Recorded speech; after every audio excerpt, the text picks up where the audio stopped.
a video of me faffing around with a bit of bread. So the video I was going to do, I've already decided that I'm going to slightly change it. So what I did do, in my last video that I remember doing, I used two of these loaf tins, one on top of the other, to bake the bread in the oven, as a way of finding out how the bread would bake inside it. Because essentially, I've got sticky dough in my hands. Essentially, we're using like a cast iron. We're using a cast iron pot. That's just the lid of it. Because I'm juggling with this dough. I really should just put it down. No. So sealed container, ish, and then with two of these, one on top of each other, and then some clips. Those what are these clips called? Small fold back clips, just to kind of keep the lid in place. And then it's got its own little atmosphere inside the oven, because I was thinking that maybe I could bake more bread in the oven if I used 2 or 3 of those or 4 of those in the oven instead of my one cast iron pot, which is just there, and then we'd only have the oven on for maybe 45 minutes, an hour, rather than an hour and a half. So that was kind of like my plan. And the last time I did it, the loaf turned out really kind of quite well. Look at that, ridiculous. And I kind of thought, well, we'd just have a go at baking the bread again, but forming the dough. So last time I just kind of, I just did the usual method of forming my dough, which is just this. So where you just go around with your hands like that and create some tension, and I just dropped it in. But I kind of thought what we'll do this time is we'll form it that way, and then we'll see if we can remember how you properly form a loaf. I really should have, I worked it out a few years back, but and I really should have gone back and watched that video, shouldn't I? But no, I'll try and remember it offhand, and then see if we can. Because I think forming a dough, you kind of fold in and unroll and create some tension that way. But I don't know if that's going to create enough tension in the dough to make a springy loaf. I've got an itchy nose. I don't know why. So create some tension in the dough, and then we'll see. So we'll do 2 loaves in 2 of these, because I've got 4 of those, so we can do 2, and then we'll cook the other loaf in the cast iron pot, which is just here, and we'll cook them all at the same time. My thoughts on that were that if we're cooking 3 times the amount of dough in the oven, and when we put the dough in the oven, the loaves and all the containers in the oven, to heat up, we're going to lose a lot of the temperature in the oven. It's going to take longer for the oven to kind of recover and get back to full temperature. So I was thinking, if I am going to use these loaf tins to cook loaves, then we probably need to put something in the oven to help it retain heat a lot better, which might come in the form of like a house brick, because it's pre-fired, and if you can put it in the oven and it's not going to explode if it gets hot, or like a cast iron pan, or like a big lump of metal, or I've got a cast iron grilling tray that's from an old barbecue, so that can work as well. So we wouldn't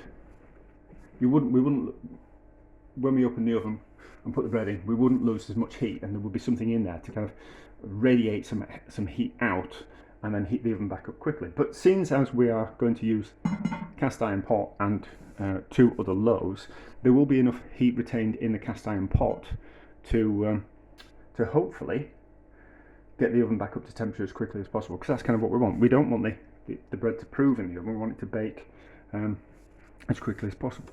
So create tension in the dough like that, like I've been doing as I've been talking, which normally I can't do 2 things at once. Sometimes I struggle to breathe and do anything else, let alone breathe and create tension in the dough and talk and think my way through something. So that's 4 things. Didn't I do well? Right, so create a bit of tension in the bread. I'm just doing a little bit of flour on there, because I think we're going to have to roll it out a little bit, so that'll stop it from sticking, and a little bit of flour on top, and then I didn't get my roll tape. So roll it out a little bit. I don't know if that will break the tension. And then we kind of need to. How did we do it? Is it like? It's almost like that. What is what you do? I think that seems a bit right. Now the seams on the bottom. It's almost like folding into itself. But we'll have another go. So that's gone into the loaf tin like that. So hopefully we'll have created some tension. Because last time it rose in the centre, but not so much at the sides. And what we really want is it to rise all the way up that way, so it's even rather than centre slices are really kind of thick and nice, and the ones at the side a little bit small. So, right, we've got a little bit of loaf at the back, which hasn't stuck as much. So, create some tension in this one. So, like that. So, I explained this before, but this might be the first video you're watching, mate. It took me ages to work out how to make bread. It took me ages, and mostly because the videos that I watched on making bread didn't answer the questions that I would have asked. So they want to kind of show you how to do something, they don't want to tell you why. And I always kind of want to know why you would do something, and then we can understand it. And if we can understand it, we've got a good reason why to do it. Because if someone can't explain a reason why we do something, then I always kind of ask the question, do we actually really need to do that then? You know, so, or is there a better way of doing something? So what we're doing is we're creating tension in the dough. So by squeezing it at the bottom, it's creating tension on the top, pushing the dough underneath. So we'll get a nice structure on the inside, and we also get that nice tension on the outside. That's when we split it with the sharp blade, we'll get that nice split open that we get in sourdoughs. So that will be enough tension like that, and just a little bit of flour like that, and then how did we do it? So roll out a little bit flat, and I don't think that will ruin most of the tension. And then so we kind of want to get that center part into the dough. So if we fold under like that, and then roll like that, then hopefully that will create tension in the dough. Hopefully, might just have to have another go with that. So that's in there, and then we might as well do this one as well. Even though we're going to cook this one in the cast iron pot and in the proving basket, we might as well have a go with this as well. So then we've had a go 3 times, so we've hopefully had a better idea of the technique. But I'm sure that's how he did it. I'm sure it's kind of like I'm sure that's what we did. I'm sure that's what I did. It took me a few videos to get that right. Which you always kind of think, well, really, what you should have done is you should have practiced off camera and then filmed it once. And I kind of think, no, I'd much rather film what I'm doing, and then I can re-watch any mistakes that I make. I also think it's really important to show the process and show the mistakes. You know, like,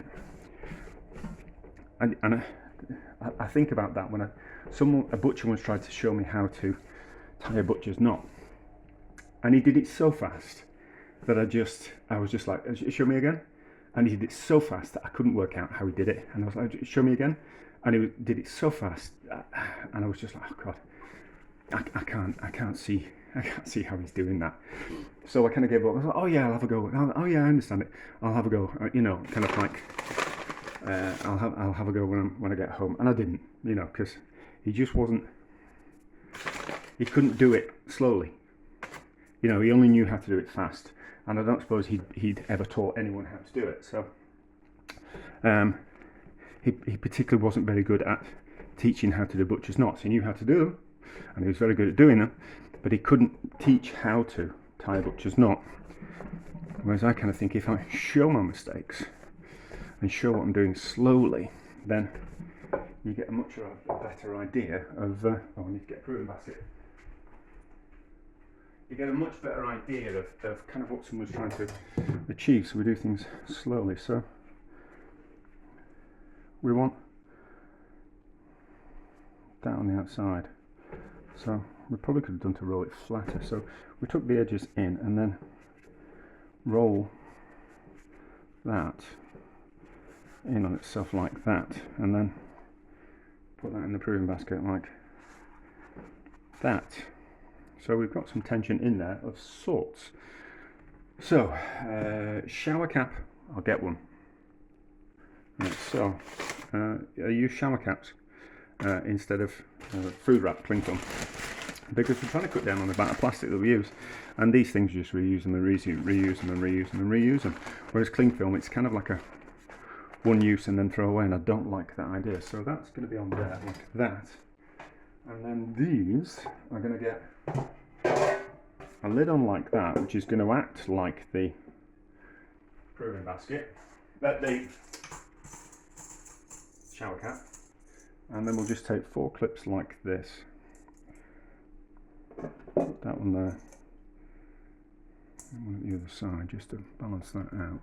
One there like that, and then one there like, and then 4 on each corner, and then these will be in the fridge proving for 24 hours. We could have them out of the fridge to prove, but I think the slow fermentation of proving it in the fridge just kind of gives you more control of when you cook the bread. So if we were to leave these out to prove and they're doubled in size, because a sourdough starter is a live thing, and there's so many factors that contribute to how it proves: ambient temperature, how active the starter is, moisture content, and all those type of things, that there's so many factors that you can't guarantee when you're that it's going to take 2 hours or 4 hours to bake. And if you wanted to go out and do things, I don't want to be regimented by having to stay in and wait for this bread to have proved, because it might take 2 hours, it might take half an hour, it might take 6 hours, and I don't want to have to wait in, and I want to be able to do other things. And by slowly fermenting it in the fridge for 24 hours sometimes, it's not going to matter if it's in the fridge for 24 hours or 25 hours or 23 hours. I've got a much, it's going to come out pretty much the same within those 3 hours or 4 hours kind of window. So, and if it slightly over proves by an hour, it's not proved that much, so it's not going to affect the bread that much. Anyway, so proving it slowly in the fridge just makes things a little bit more controllable. There we go. And we're all about control, aren't we? So they can go in the fridge for 24 hours. What's the temperature of the fridge? It's at 2 degrees at the moment, so yeah, 24 hours. If the fridge was slightly warmer, it takes slightly less, but we'll just double those in size, and then we'll bake them, and we'll kind of see if we can get away with cooking 4 loaves in the oven at the same, no, 3 loaves in the oven at the same time. Should have enough room, but we'll see. So I was thinking, I've made a mistake there. Normally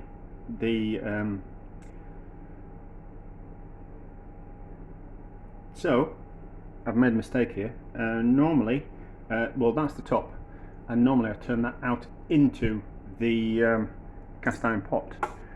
So, and then that would become the bottom. So, we'll have to have a faff around with that. How are these? Oh look, these have risen kind of quite well. I think we should get a more even rise.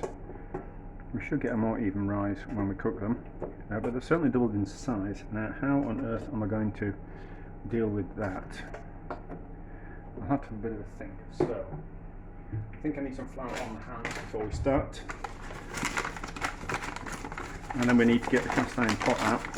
And there is just enough room in the oven for the cast iron pot on the bottom, and then the 2 other loaves on top of that. So let's get the cast iron pot out and get another. Have I got enough lights on in the kitchen? I need more lights on in the kitchen. There we go, that's a bit better. So let's get the cast iron pot out, but it's going to be a little bit difficult because the shelf is lying on top of that. So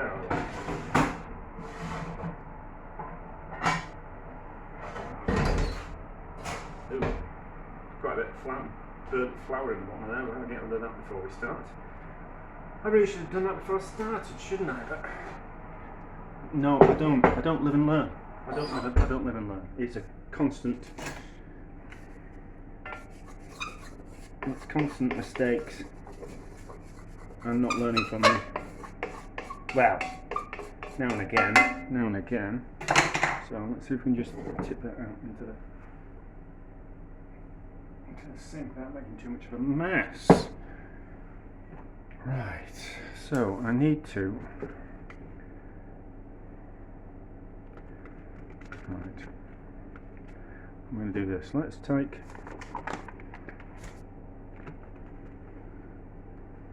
that out of the proving basket like that. Like that.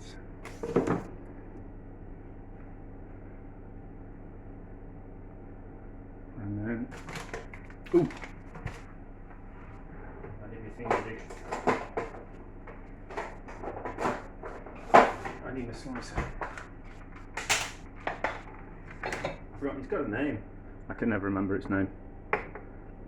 Although, even if I could, I probably couldn't pronounce it properly. Right, so, delicately with that. Flour on the top of there so it doesn't stick to my hand. And then gently onto my hand. And then gently into there like that. And then we'll slice this one.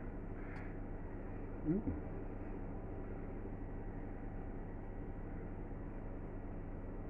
So, right. Lid on in the oven. And it will take 25 minutes. So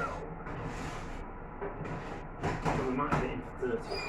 And then I decided what I'll do is I'll slice one of these and then we'll leave the other one unsliced and kind of see what happens. I think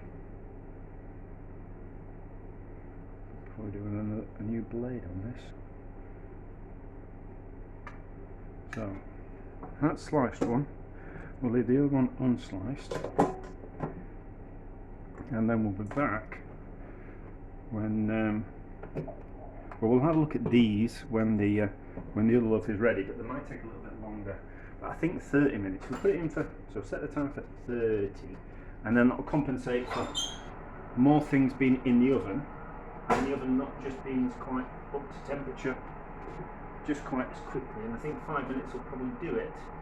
But by the looks of the oven, I could probably fit 4 loaves in at once, but I didn't want to have to invest in some more of those loaf tins. But anyway, so we're back in 30 minutes. Let's pull these out of the oven.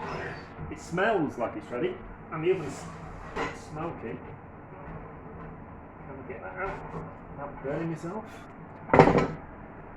Hopefully. Right. Ooh. That's certainly ready, isn't it?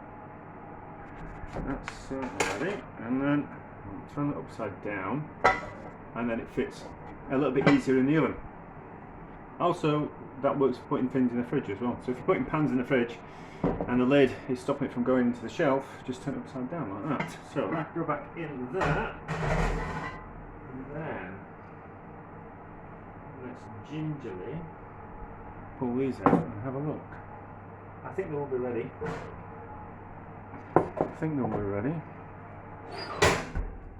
We'll turn the oven off because I have almost got full confidence in myself. Now, it's a little bit dangerous because these are going to be red hot. Can't remember which one's which.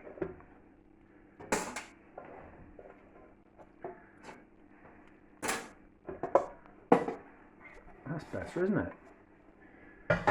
That's better. So forming that dough in that way certainly works.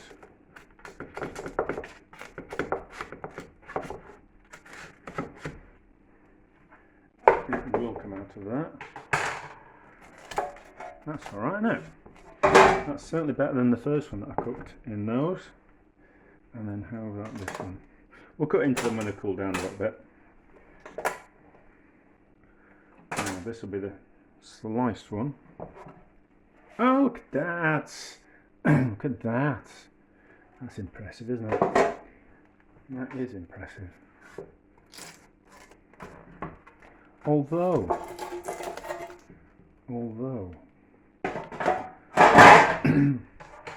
it's done the same thing. So it's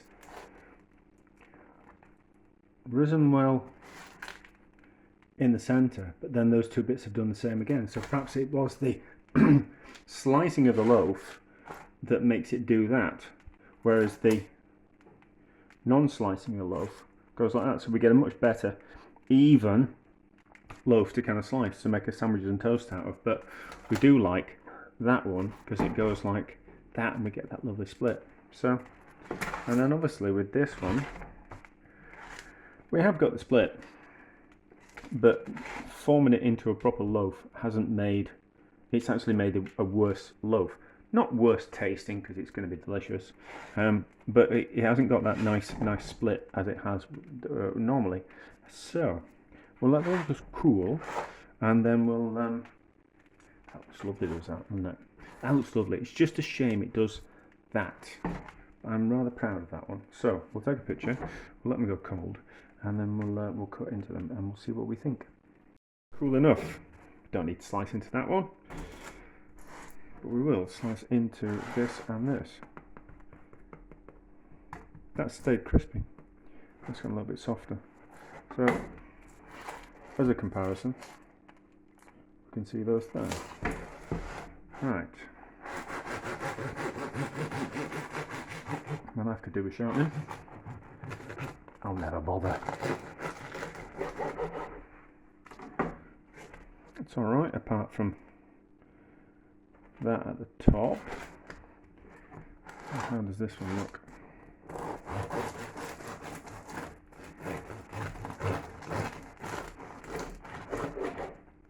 Look at that. Looks good, doesn't it? So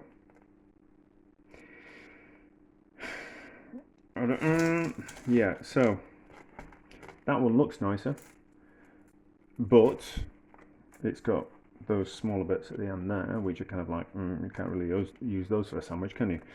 And it looks like that. Oops. That's more uniform, but it's done that. So it's a case of pick your poison, isn't it? But we can cook 4 loaves in the oven in one go by using 2 loaf tins per loaf. So that cuts down on the amount of power that you use. Might be a little bit of a squeeze in the oven, and maybe using a brick in the oven, bottom of the oven to kind of retain the heat would be a bit of a problem. But I have got that, which is from an old barbecue. So it's cast iron grill bit from a barbecue. So to put that in the bottom of the oven would retain a lot of heat. So when I open the door and put in the 4 loaves, the oven temperature would get back up to temperature rather kind of quite quickly. So that's a way around that. So there we go. From that point of view, that's a success. But also, that's a success as well, isn't it? Learning that as well, that we're putting that slice to get that split. We get a nice looking loaf, but it kind of goes like that, unfortunately. There we go. I'm going to cut into that one. Yeah, we might as well cut into this one as well. So we don't need to form a proper loaf. We just need to tighten the dough on a loaf that we're going to cook in a cast iron pot. That's all right now. It's a nice loaf on the inside. You can almost see the swirly pattern. And it's slightly open texture there and slightly tighter there. But anyway, I think that's a success.